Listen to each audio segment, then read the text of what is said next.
Hi, I'm Dr. Raval, and I am the author of the Physician Practice Blueprint.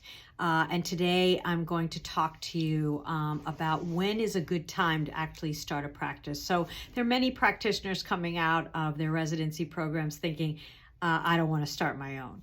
And I'm here to convince you that you have all the skill set to start your own practice.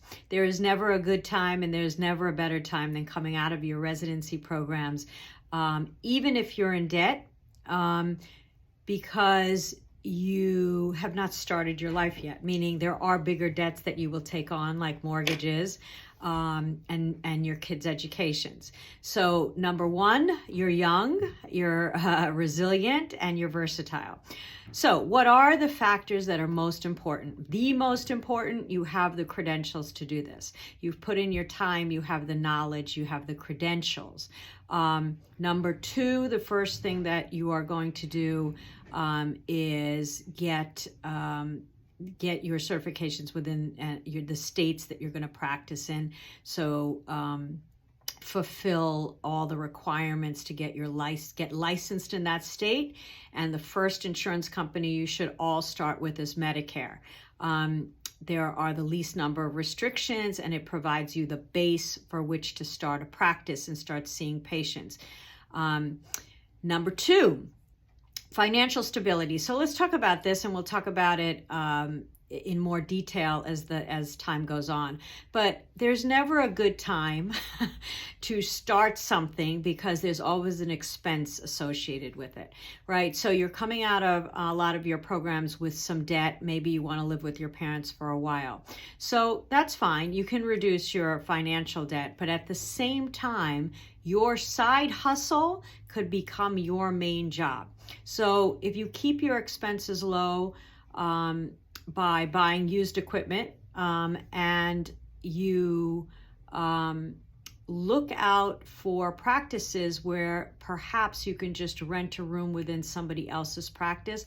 That's how I started. I was 6 figures in debt as well.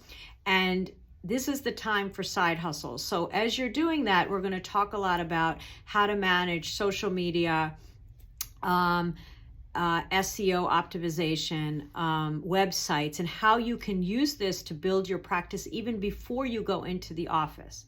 All right, so no better time. Forget about that debt right now. You're going to pay what you need to pay and start your side hustle by doing things that are inexpensive and can build a practice. Number three, this is also how you're going to build your patient base. So remember, a patient base is somebody who interacts on your websites, your whether it's TikTok, Facebook, Instagram. These are all potential patients, and I will show you ways in which you can provide data for them and start booking appointments online with them. And once you have an office, even that you're sharing part-time, you will start booking them there at minimal costs. And you know, when you're choosing your office, you definitely want to do some level of market analysis. So the nice thing is we have ChatGPT and OpenAI available to us. And it's a great way of going on and seeing which areas lack podiatrists or need more foot care options. And by doing that within the state that you want to practice in, it kind of narrows down the areas that would be most lucrative to you. Lastly, legal and regulatory requirements. I'm not going to talk too much about that, but of course, when you start your practice, besides your license and your malpractice insurance, you also have to make sure that you have liability insurance on whatever practice you are in or starting, because this becomes your liability. And so that's one of the things that you will have to look into. And as we move along, we'll do a checklist of these items. So I hope this kind of works you towards thinking about starting your own practice, whether you're working for somebody else right now or you are in debt. This is not a reason for you to not start a practice.